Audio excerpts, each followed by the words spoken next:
우리가 오늘 예수님께서 이 땅에 태어나신 날을 기념하면서 성탄 감사 예배로 모였는데요.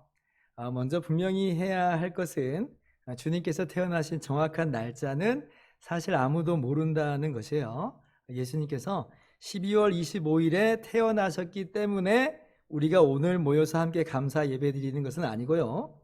다만 교회가 우리 이날에 함께 모여서 우리를 위해서 이 땅에 태어나신 예수님께 감사하고 또 기념하면서 예배드리자 했기 때문에 우리가 12월 25일에 모여 감사 예배를 드리는 겁니다. 그러면 왜 교회가 12월 25일을 지정했는가 궁금하죠? 실제로 초대교회 때 보면 교회마다 또 시대마다 각기 다른 날짜에 모여서 기념하고 예배했던 것 같아요. 그러다가 4세기에 이르러서 이 기독교의 이 종교의 자유가 부여되고 또 그리고 마침내 기독교가 로마 제국의 국교가 된 이후에야 12월 25일이 이제 지정이 됩니다. 그러면 그 하고 많은 날 중에 왜 하필 12월 25일이냐 하면은 여기에는 여러 가지 주장들이 있는데요. 첫 번째 가능성은 로마 제국의 절기를 차용했다라고 이제 할 수가 있어요. 당시 로마 제국에서 사용하는 달력에 따르자면 12월 25일이 동지입니다. 우리 달력하고 약간 다르죠. 그럼 동지가 어떤 날인지 아시죠? 동지는 이제 밤이 제일 짧은 날이고 이제 그때부터 해서 낮의 길이가 점점 길어지기 시작하는 거예요.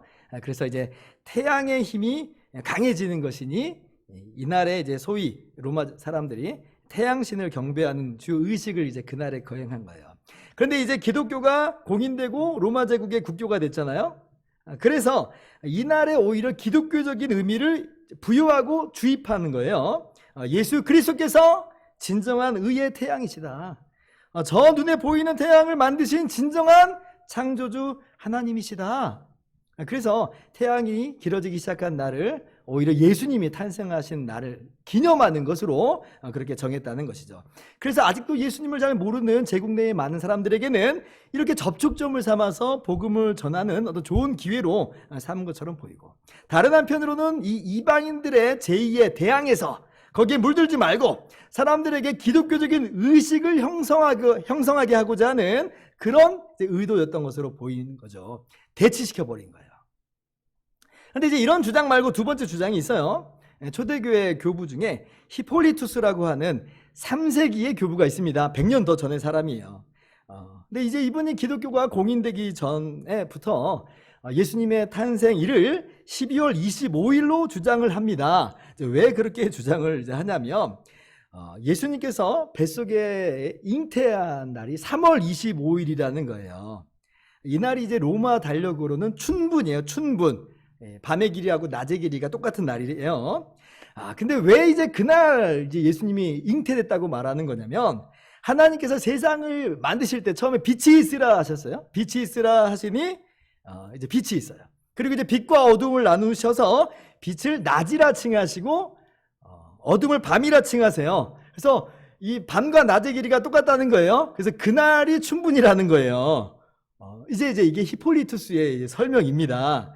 그래서 예수님이 바로 그날 마치 재창조와도 같이 새창조와도 같이 잉태된 것이다. 따라서 그날부터 9달 뒤인 12월 25일에 예수님이 응애하고 태어나신 것이다. 이제 이렇게 설명을 한 거예요. 성경적이진 않아요. 근데 참 아무튼 노력은 가상하죠. 어쨌든지 그래서요. 이러한 히폴리투스의 주장이 또 하나의 근거가 되어서 후대에 12월 25일로 이제 지정을 했다는 겁니다. 이것이 이제 성탄절의 유래에 대한 여러 가지 이야기들이에요. 우리가 예수님께서 정말 정확히 언제 태어나셨는지는 잘 모른다고 했어요. 근데 이제 굳이 따져본다면 사실 12월 25일 이날에 정말 태어나신 생일은 아닌 것처럼 보여요. 이제 왜냐하면 오늘 본문에 2장 8절 보면 주님이 태어나실 때에 목자들이 밖에서 자기 양떼를 지키고 있다 이제 그러잖아요. 근데 이제 이스라엘 지역의 기후를 보면 거기도 이제 북반구니까 12월 25일은 겨울에 해당합니다. 그래서 밖에서 양떼를 지키고 있기에는 추워요. 제가 한번 날씨를 찾아보니까 12월에 평균 최저 기온이 6도예요. 6도. 우리만큼 춥지는 않지만 그래도 꽤 추워요. 그래서 겨울철에는 그렇게 하지 않는다.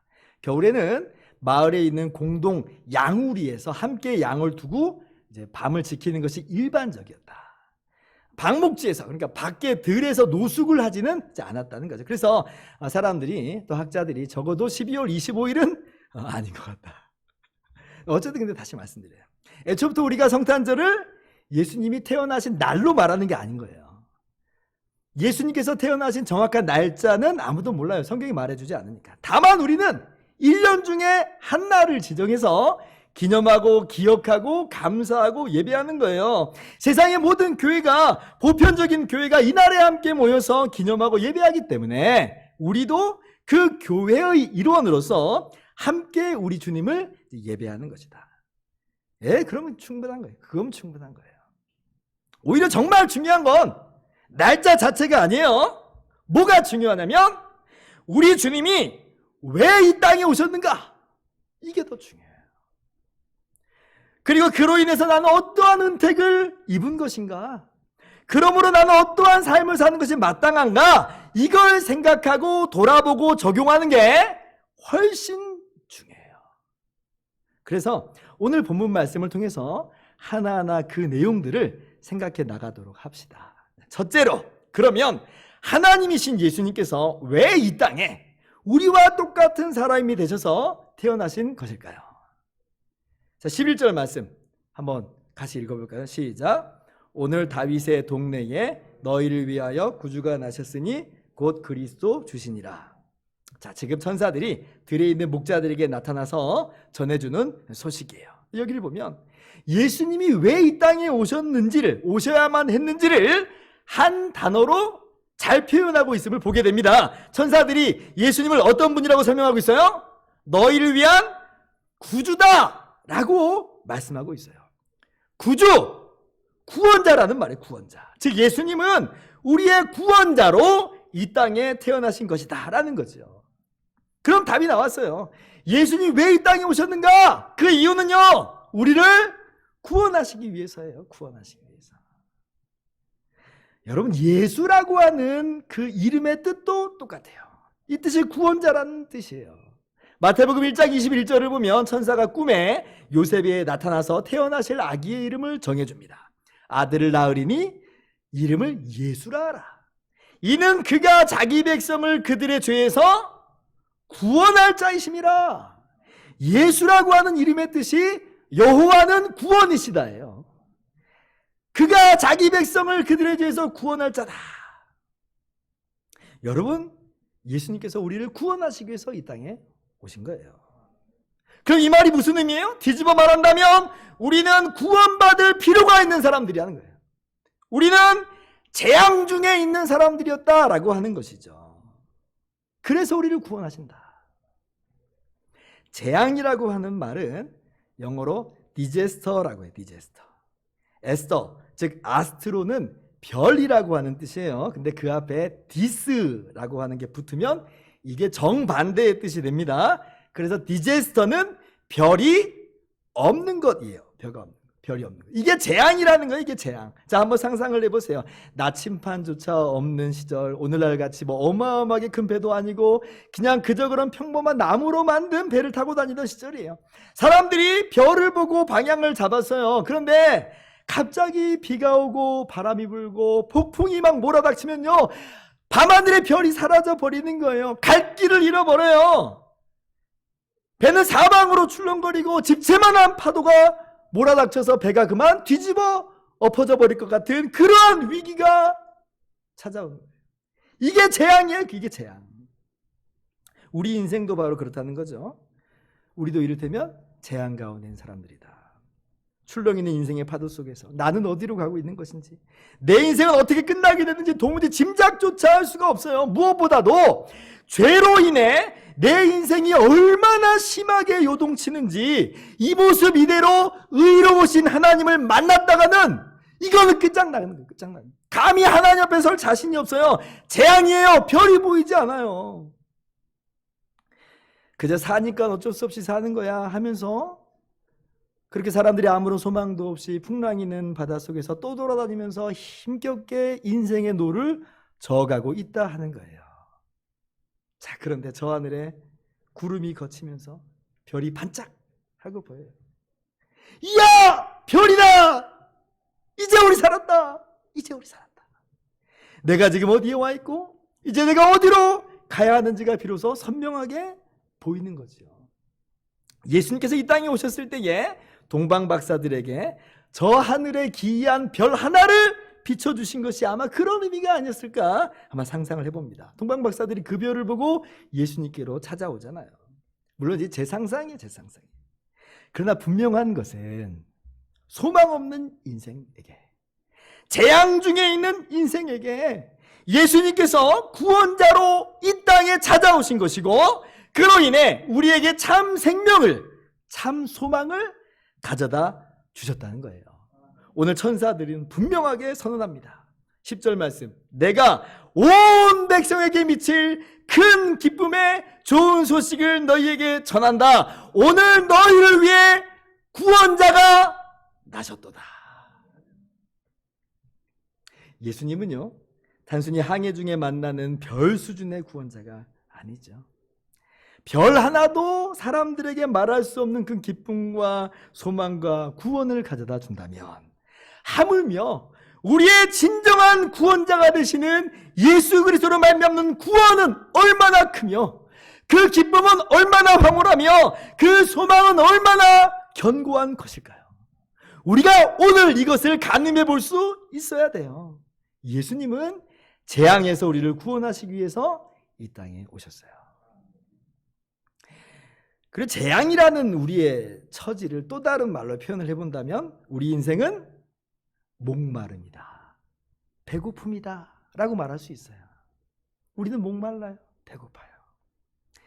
우리가 지난번에 수가성의 사마리아 여인의 경우에 한번 같이 살펴봤죠. 우리 인생이 얼마나 목마른지요. 여러분, 이 여인요, 남편이 5명이나 있었어요. 지금도 뭔가를 채우고자 남편도 아닌 한 남자와 함께 살고 있어요. 삶의 몸부림이죠.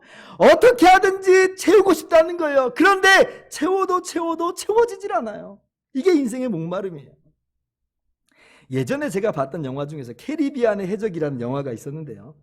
근데 그때 이제 잠깐 기억에 남는 장면 중에 하나가 뭐냐면, 악당이요, 마치 좀비와 같은 존재가 됐어요. 그래서 먹어도 배부르지가 않고 마셔도 채워지지 않는 거예요. 그래서 이 악당이 주인공 여자에게 먹을 것을 이제 갖다 주면서 음식을 먹게 하는데요, 그걸 옆에서 지켜보는 모습이 얼마나 정말 사모하는지, 나도 배불러 봤으면, 나도 채워져 봤으면, 그러한 얼굴로 이제 그 주인공 여자를 쳐다보는 장면이었습니다.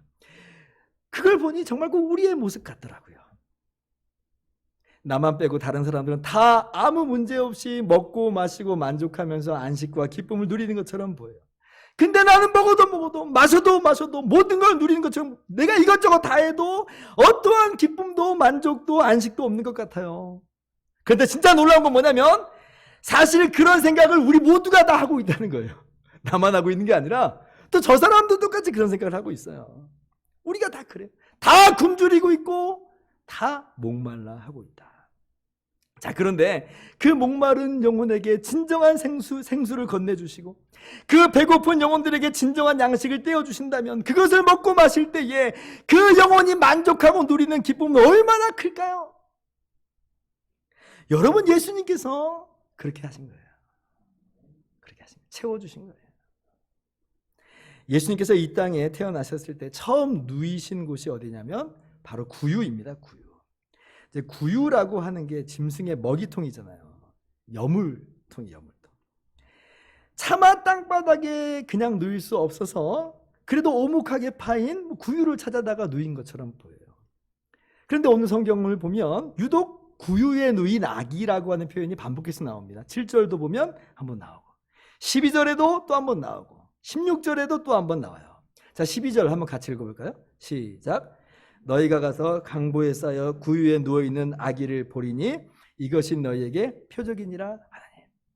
아기가 구유에 누워있는 모양이 사실은 일반적이지 않다는 것이에요. 그런데 이제 천사가 말한 대로 정말 아기가 구유에 누워있는 걸 보면 목자들이 쉽게 깨달을 수 있다는 거죠. 아! 천사 말이 진짜구나. 그렇다면 이 아기가 정말 구원자시겠구나 라고 알 수 있겠다는 거예요. 그래서 표적이라고 하는 거예요. 그런데 예전에 제가 있었던 그 한 교회 목사님이 이 구절을 가지고 설교를 하는데 이 구유의 한 가지 의미를 더 특별하게 부여하시더라고요. 그분이 뭐라고 그랬냐면 예수님은 바로 우리의 먹이로 이 땅에 오신 것이다. 그렇게 얘기했어요. 예수님께서 짐승의 먹이통에 누이신 것은 사실 우리 인생에게 있어 진정한 생명 양식으로 오신 것을 언뜻 보여주는 그림과도 같다 그러더라고요. 제가 그 설교를 듣는데요, 그게 동의가 되는 거예요. 그게 감격이 돼요. 감동이 되더라고요. 아, 맞다. 정말 그렇구나. 예수님 정말 우리의 생명 양식이 되어주셨지. 십자가에서 친히 그 몸을 찢으시고 떼어주시면서 내 살을 먹는 자는 영생하리라 말씀하셨구나. 맞아. 요한복음 6장 51절이에요. 나는 하늘에서 내려온 살아있는 떡이니 사람이 이 떡을 먹으면 영생하리라. 내가 줄 떡은 그 세상의 생명을 위한 내 살이니라 하시니라. 예수님이요, 우리 죄를 대신해서 친히 그 몸을 내어주셨어요.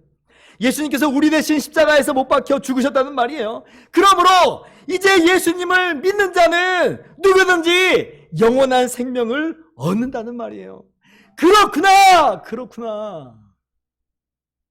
예수님은 나의 생명 양식으로 오셨구나. 내 영혼의 굶주림을 영원히 채워주시고자, 내 영혼의 목마름을 영원히 해결하시고자 이 땅에 오신 것이구나. 그러니까 구유에 누였다는 게요, 정말 큰 감동이 되더라고요. 물론 구유라고 하는 것에 너무 과도한 의미를 부여한 것일 수 있어요. 그러나 분명한 것은 예수님은요, 그 어떤 것으로도 채워질 수 없었던 내 인생 가운데 내 영혼의 굶주림을 이 땅에 오셔서 채워주신 참된 구원자라고 하는 거예요. 사랑하는 성도 여러분, 예수님이 왜 이 땅에 오셨는지를 깨달아 하실 수 있기를 원합니다. 저와 여러분을 구원하시려고 오셨어요. 재앙 중에 있는 영혼, 굶주림 가운데 있는 우리를 구원하시고자 친히 이 땅에 오셨다. 여러분, 이 진리를 믿으시기 바랍니다. 이것이야말로 정말 큰 기쁨의 좋은 소식이에요. 그렇게 믿음으로 말미암아 주님께서 주시는 진정한 구원을 얻고 또 풍성하게 누리게 되시기를 주님의 이름으로 축원합니다. 둘째로, 그러면 나는 어떠한 삶을 사는 것이 마땅한가 한번 생각을 한번 해봅시다. 흥미로운 것은 오늘 이 큰 기쁨의 좋은 소식이 제일 먼저 전달된 사람들이 누구냐면 바로 목자들이라는 사실이에요. 물론 동방박사들에게도 전달이 됐었죠.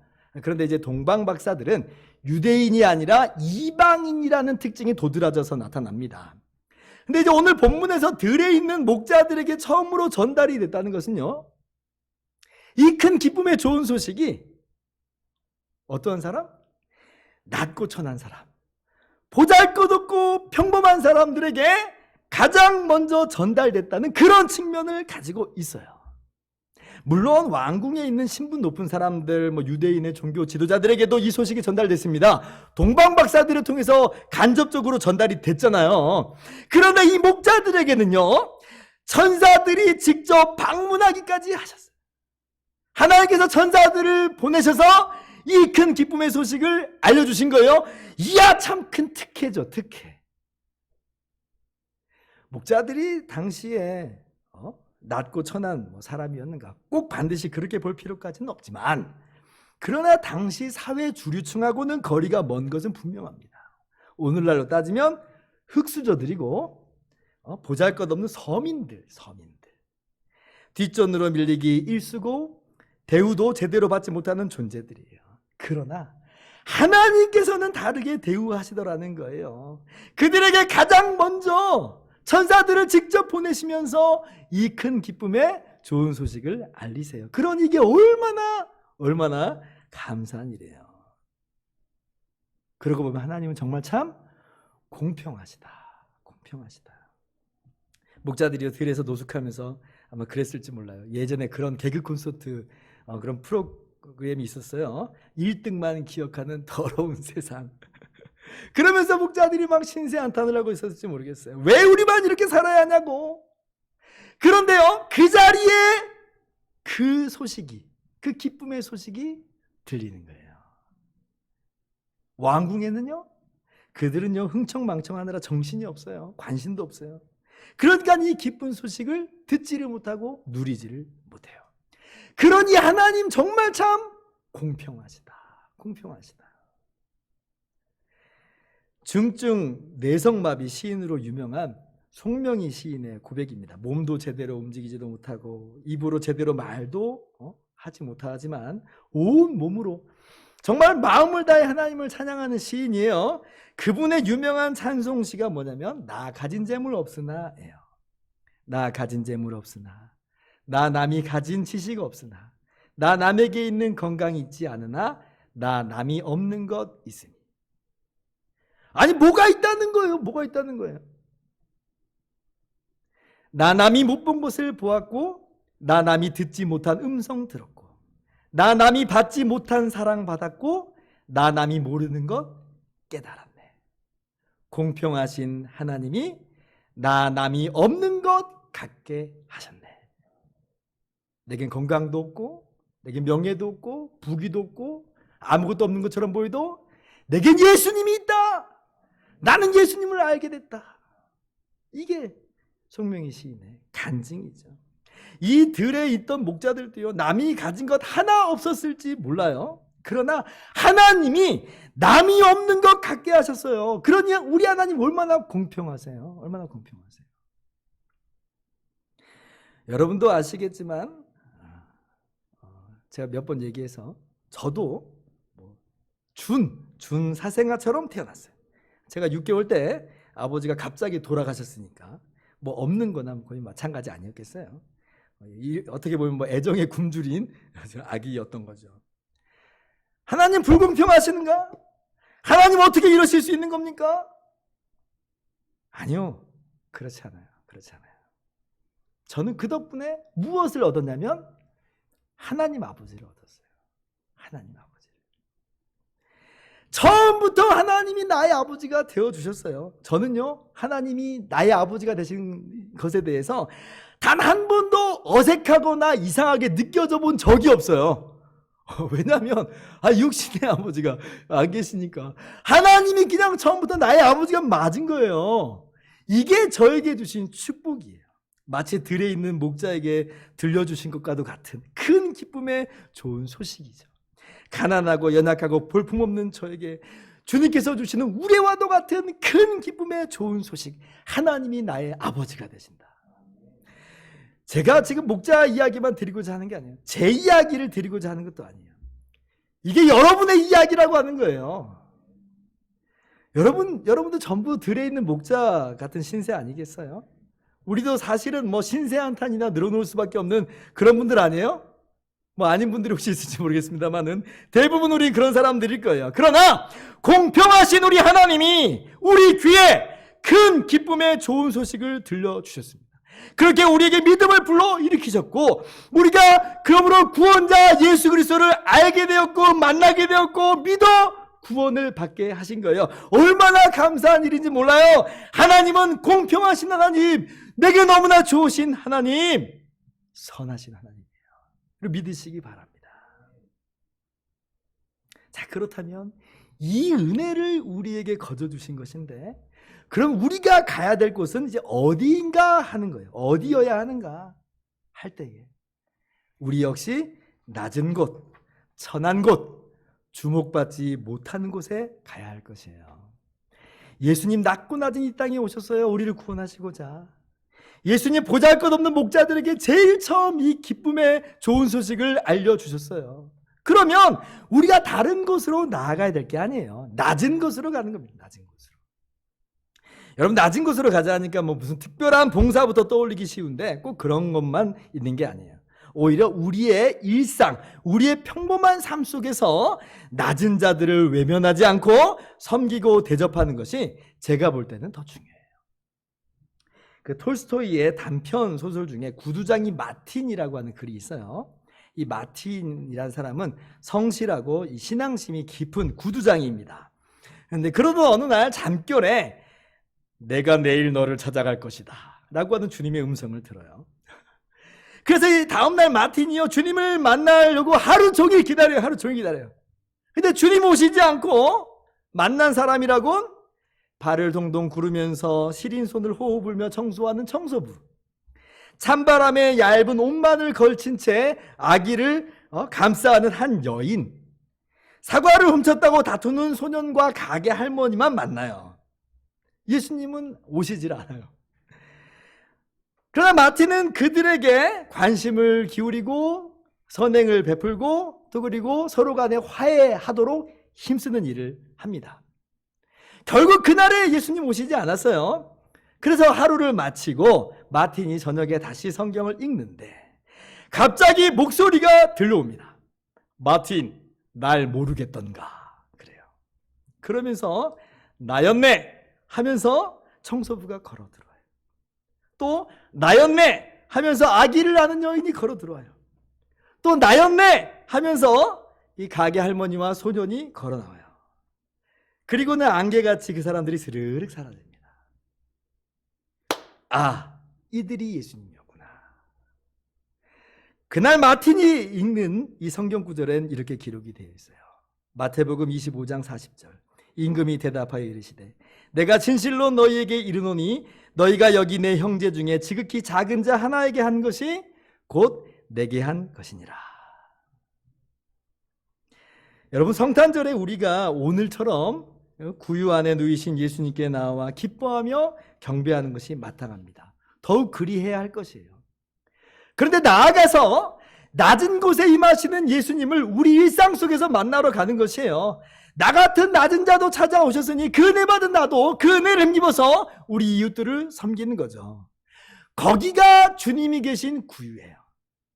우리가 예배하는 이 현장이 주님이 계신 구유이면서 그것도 주님이 계신 구유다. 아주 대단한 헌신과 섬김이면 뭐 더할 나위 없이 좋겠지만 꼭 그렇지는 못하더라도 우리 일상에서의 섬김을 실천하면서 살아가시는 저와 여러분 모두 되기를 주님의 이름으로 축원합니다. 이제 말씀을 마칩니다. 올해 성탄절은 정말 유례가 없이 조용하고 또 어떤 의미에서 어둡고 또 어떻게 보면 슬픈 성탄절이라고들 합니다. 코로나 때문에 우리가 제대로 모이지도 못하고 뭐 행사도 못하고 그러잖아요. 저도 좀 우울하더라고요. 그런데 곰곰이 생각해보면 꼭 그런 것만은 아닌 것 같아요. 오늘 본문의 목자들의 크리스마스, 제1회 크리스마스를 보면요, 보세요. 그렇게 그다지 화려하지 않죠. 정말로 고요한 밤이고 목자들 외에는 아무도 모르는 밤이에요. 그러나 목자들에겐 큰 기쁨의 좋은 소식이 들려졌고 그리고 말 그대로 큰 기쁨이 목자들에게 임했어요. 우리도 마찬가지예요. 세상의 성탄의 화려함이 우리랑 무슨 상관이에요? 그런 것 하나 없어도 우리는 여전히 기쁘고 감사한 것은 예수님이 나를 위해서 이 땅에 오셨다는 거예요. 도리어 이 어두움 때문에 우리 마음에 밝혀진 성탄 트리는 더 빛나고 반짝여요. 구원의 참된 소망으로 우리는 더 충만하게 주님을 기대하고 대망하게 돼요. 이거면 된 거예요. 이거면 된 거예요. 제가 볼 때는 예수님도 별로 아쉬워하시지 않을 것 같아요. 예수님은요, 지금 이 시간 주님께 나와 경배하고 예배하는 우리의 이 모습만으로 충분히 기뻐하실 것이라고 저는 확신합니다.